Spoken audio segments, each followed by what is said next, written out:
Hi అండి, ఎలా ఉన్నారందరూ? ఈరోజు నేను మీకు ఒక హెల్దీ రెసిపీ చూపించడానికి వచ్చేసాను. అది కొర్రల ఇడ్లీ. దానిని తయారు చేసే విధానం చూసే ముందు వాటి వల్ల ఉపయోగాలేంటో చూద్దాము. మనము రోజువారీ ఆహారంలో గోధుమలు, వరి మాత్రమే యూస్ చేయడం వల్ల మనకి పోషకాల సమతుల్యత దెబ్బతింటుంది.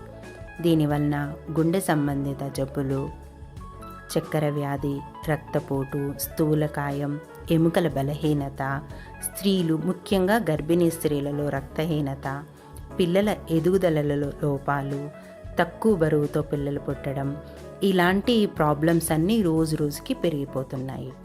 అలా కాకుండా చిరుధాన్యాలను మనము రోజు తినే ఆహారంలో కలుపుకోవడం వల్ల వీటితో శక్తితో పాటు రోగ నిరోధక శక్తి కూడా పెరుగుతుంది. వీటిలో అధిక మాంసకృతులు, పీచు పదార్థము, ఖనిజ లవణాలు, అమైనో ఆసిడ్లు ఉండడం వల్ల మనకి ఎంతో ఆరోగ్యం. మనకి చిరుధాన్యాలు, రాగులు, జొన్నలు, సజ్జలు, కొర్రలు, సాములు, ఆరికలు, ఊదలు, వరిగెలు, అంటుకొర్రలు అని 9 రకాలు ఉన్నాయి. చూసారు కదా ఈ చిరుధాన్యాలలో ఎన్ని పోషక విలువలు ఉన్నాయో. సో రోజువారీ ఆహారంలో వీటిని మనం కలుపుకోవడం వల్ల మనకి చాలా మంచిది.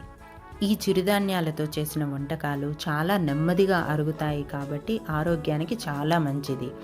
ఇవి పిల్లలు తినరు అని అనుకోకుండా మనం రోజువారీ చేసుకునే ఇడ్లీ, దోశ, ఉప్మా, రొట్టెలు, చపాతీలు అన్నీ కూడా ఈ చిరుధాన్యాలతో చేసుకుంటూ ఉంటే మన ఆరోగ్యమే కాకుండా తరువాతి తరం ఆరోగ్యం కూడా మనము మెరుగుపరిచిన వాళ్ళం అవుతాము. సో ఇక ఎందుకు ఆలస్యము, కొర్రల ఇడ్లీని ఎలా చేసుకోవాలో చూద్దామా. మొదట 300 గ్రాముల కొర్రల్ని నీట్గా కడుక్కొని 6 గంటల పాటు నానపెట్టుకోవాలి. తర్వాత 100 గ్రాముల మినప్పప్పు, 1 స్పూను మెంతులని 3 గంటల నుంచి 4 గంటల వరకు నానపెట్టుకోవాలి. 1/2 కప్పు అటుకులని 15 నిమిషాలు పెట్టుకోవాలి. తర్వాత కొర్రల్ని మిక్సీ జార్లోకి తీసుకొని మరీ మెత్తగా కాకుండా కొంచెం రవ్వగా మిక్సీ పట్టుకొని పక్కన పెట్టుకోవాలి.